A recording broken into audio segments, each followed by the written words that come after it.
रात को जब हम आसमान की तरफ देखते हैं तो हमें क्या दिखाई देता है? छोटी छोटी चमकती हुई चीजें, है ना? उन्हें ही हम स्टार्स कहते हैं। ये स्टार्स बहुत दूर हैं, बहुत ही ज्यादा दूर। लेकिन क्या आपने कभी सोचा है कि ये स्टार्स आते कहां से हैं? कैसे बनते हैं? चलिए, आज हम इसी सवाल का जवाब ढूंढते हैं। हम जानेंगे कि कैसे एक स्टार का जन्म होता है, कैसे ये धूल और गैस से बनकर करोड़ों साल तक चमकते रहते हैं। आइन अंतरिक्ष में बहुत कुछ ऐसा है जो हमें नंगी आंखों से नहीं दिखाई देता। ये यहां अदृश्य रहस्यों का भंडार है। अंतरिक्ष सिर्फ खाली जगह नहीं है, फोर्स की यहां धूल और गैस के विशाल बादल भी हैं। ये बादल ब्रह्मांड के निर्माण में महत्वपूर्ण भूमिका निभाते हैं। इन्हें हम नेबुला कहते हैं। ये रंग बिरंगे बादल ब्रह्मांड की सुंदरता को और बढ़ाते हैं। कल्पना कीजिए कि आप एक विशाल मैदान में खड़े हैं जहां हवा में बहुत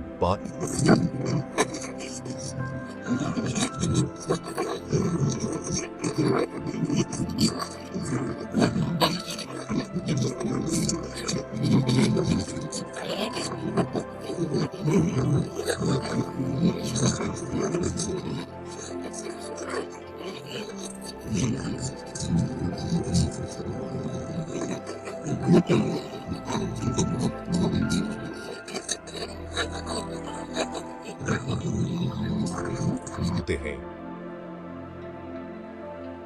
जहां से नई रोशनी की किरणें निकलती हैं।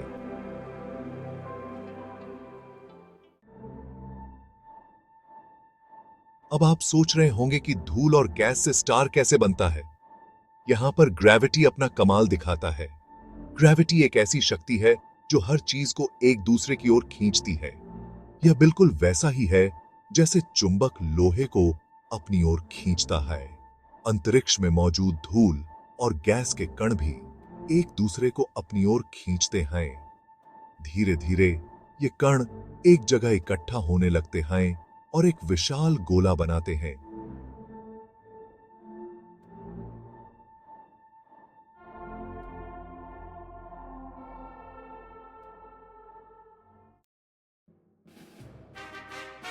Section 4, the birth of light. Nuclear fusion जैसे जैसे ये गोला बड़ा होता जाता है, इसके केंद्र पर प्रेशर और गर्मी बढ़ती जाती है। यह प्रक्रिया लाखों सालों तक चलती रहती है और धीरे धीरे यह गोला एक तारे का रूप ले लेता है। यह बिल्कुल वैसा ही है जैसे हम किसी चीज को जोर से दबाते हैं तो वो गर्म हो जाती है। जैसे जैसे प्रेशर बढ़ता है, तापमान भी बढ़ता है और यह प्रक्रिया तारे के जन्म के लिए आवश्यक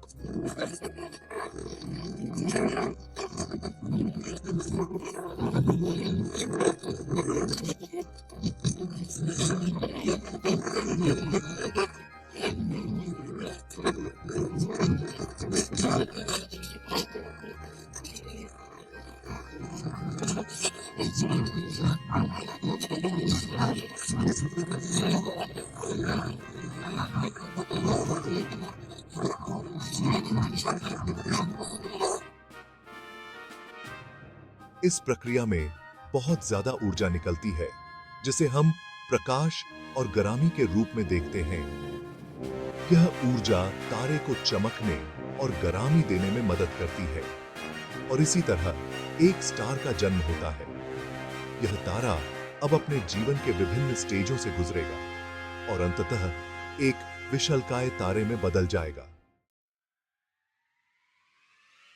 section 5, shining bright, living long.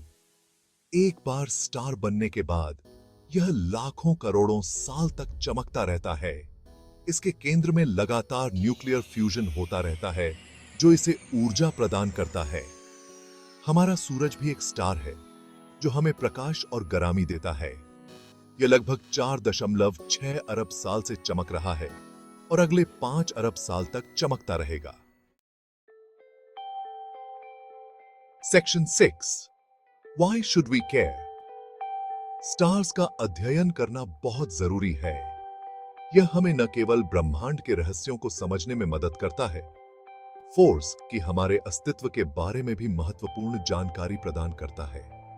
इनसे हमें ब्रह्मांड के निर्माण और उसके इतिहास के बारे में बहुत कुछ जानने को मिलता है। बिग बैंग से लेकर गैलेक्सीज के बनने तक की कहानी हमें स्टार्स के अध्ययन से ही मिलती है। स्टार्स से हमें यह भी पता चलता है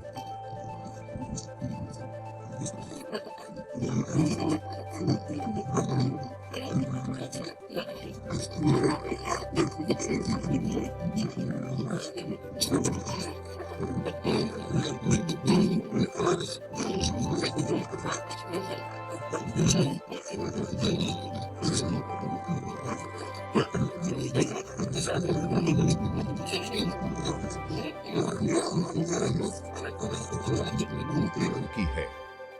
इनकी खोज हमें न केवल वैज्ञानिक दृष्टिकोण से फोर्सेस की मानवता के भविष्य के लिए भी महत्वपूर्ण है।